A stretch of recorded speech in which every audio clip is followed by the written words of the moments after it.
Oke, kita ketemu lagi. Kali ini kita bakal bongkar satu konsep yang jujur aja buat kebanyakan dari kita tuh kedengerannya aneh, yaitu utang. Dengar kata utang aja udah bikin merinding kan, sesuatu yang harus dihindari. Tapi gimana kalau saya bilang, buat orang-orang kaya, utang itu bukan musuh, malah jadi senjata rahasia mereka. Yuk kita bedah bareng-bareng. Nah, ini dia nih kuncinya. Dengerin deh kutipan ini. Bro, utang itu bukan selalu buruk. Yang bikin bahaya itu tidak ngerti cara pakainya. Ini langsung nusuk ke jantung permasalahannya kan. Jadi masalahnya itu bukan si utangnya, tapi kitanya yang nggak ngerti cara mainnya. Inilah loh perbedaan paling dasar antara orang yang kejebak utang sama orang yang justru terbang tinggi pakai utang. Dan ini nih tema utama kita hari ini. Jadi yang bahaya itu bukan utangnya, tapi ketidaktahuannya, ignorance. Kalau kita nggak paham, ya utang itu bakal jadi kayak rantai besi yang ngebelenggu kita. Tapi kalau kita ngerti, utang yang sama bisa jadi tangga buat kita naik ke level kebebasan finansial. Beda banget kan? Oke, sekarang kita masuk ke dagingnya ya. Kita mulai dari pola pikir yang pertama, yang ya sayangnya jadi tempat kebanyakan orang kejebak.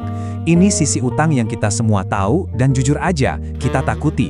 Namanya utang konsumtif.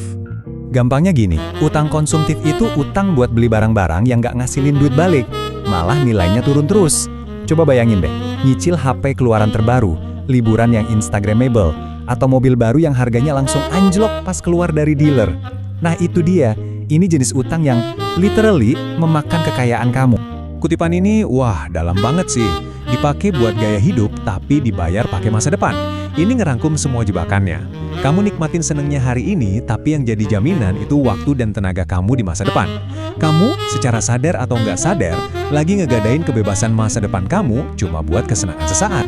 Slide ini nunjukin dua jalan hidup yang beda banget. Di satu sisi ada siklus yang gak ada habisnya. Kamu kerja keras cuma buat bayar cicilan barang yang nilainya udah turun. Ini kayak lari di atas treadmill. Capeknya dapet, tapi nggak nyampe-nyampe. Nah, di sisi lain, setiap uang yang kamu keluarin itu bekerja buat kamu, ngebangun sesuatu yang lebih besar. Ini bukan cuma soal duit loh, ini soal arah hidup kamu mau kemana. Mau terus kejebak di masa lalu atau mau fokus ngebangun masa depan. Oke, sekarang kita pindah gigi. Kita lihat gimana cara yang satunya lagi bisa ngebangun realitas yang 180 derajat berbeda. Ini dia cara orang kaya ngelihat utang. Bukan sebagai beban, tapi sebagai peluang. Kita masuk ke utang produktif. Nah, di sini nih permainannya berubah total. Utang produktif itu gampangnya, kamu pinjam duit buat beli mesin cetak uang. Coba dibedain. Bukan ngutang buat beli HP baru buat gaya-gayaan, tapi ngutang buat beli laptop spek dewa biar bisa dapat proyek freelance desain yang bayarannya gede. Atau ngutang buat beli rumah kos-kosan kecil yang bisa disewain. Utangnya sama-sama ada, tapi tujuannya wah beda banget. Lihat deh prosesnya, ini bukan keputusan impulsif, wah ada peluang, sikat. Nggak gitu, ini proses yang super terukur. Mereka nggak asal ngutang. Pertama, identifikasi dulu asetnya. Kedua, hitung potensi untung ruginya. Ketiga, baru ambil utang yang risikonya udah diukur. Terakhir, baru deh beli asetnya. Semuanya berdasarkan angka, data, bukan perasaan atau kayaknya bagus nih. Jadi, intinya apa? Tujuannya adalah pakai utang buat dapetin sesuatu yang ngasilin nilai tambah. Coba deh kita bayangin lagi. Utang yang satu, utang konsumtif, itu kayak kita ngisi air ke ember yang bocor. Capek, tapi airnya habis terus buat nutupin gaya hidup. Nah, utang yang satunya lagi, utang produktif, itu kayak kita nanam benih. Kita silamin, kita rawat, dan dia bakal tumbuh jadi pohon yang menghasilkan buah. Utangnya sama, tapi hasilnya bumi dan langit. Itulah kekuatannya, menumbuhkan, bukan menggerogoti. Oke, jadi apa sih yang benar-benar ngebedain dua cara pikir ini? Semuanya itu mengerucut ke satu hal yang super penting. Ini bukan cuma soal utang baik versus utang buruk. Ini soal pemahaman. Ini dia pertanyaan paling sakral yang mereka tanyain ke diri sendiri, bahkan sebelum ngambil utang produktif sekalipun. Pertanyaannya bukan, wah untungnya bisa berapa banyak ya, tapi apa skenario terburuknya? Dan gue siap gak ngadepinnya? Dan inilah jawabannya. Mereka udah siap. Mereka nggak takut sama risiko bukan karena risikonya nggak ada, tapi karena mereka udah nyiapin diri buat skenario paling buruk sekalipun. Kesiapan inilah yang ngebedain antara strategi jenius sama judi nekat.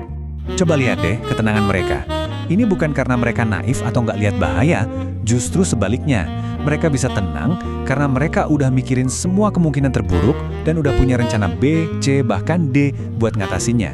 Mereka tuh nggak menghilangkan risiko, tapi mereka mengendalikan risiko. Nah, itulah bedanya pemain amatir sama pemain pro di dunia keuangan. Sekarang, kita tarik semua ini kembali ke diri kita masing-masing, ke realitas keuangan kamu sendiri. Setelah kita sama-sama ngerti dua sisi mata uang dari utang ini, sekarang waktunya buat kita ngaca sejenak. Ini dia rangkuman akhirnya. Dua jalan yang udah kita bahas. Di kiri ada pola pikir jebakan, takut sama utang, kerja cuma buat bayar masa lalu. Di kanan, pola pikir strategi, paham cara main utang, dan bikin utang itu kerja buat ngebangun masa depan. Jujur deh, jalan mana yang lebih terasa familiar buat kamu sekarang? Dan saya mau tinggalin kamu dengan satu pertanyaan terakhir ini. Coba jawab dengan jujur sama diri sendiri. Setiap cicilan yang kamu bayar, setiap utang yang kamu punya sekarang, itu lagi ngebangun masa depan kamu, atau cuma sekedar nutupin gaya hidup hari ini? Jawaban dari pertanyaan itu bakal nentuin kemana arah keuangan kamu selanjutnya.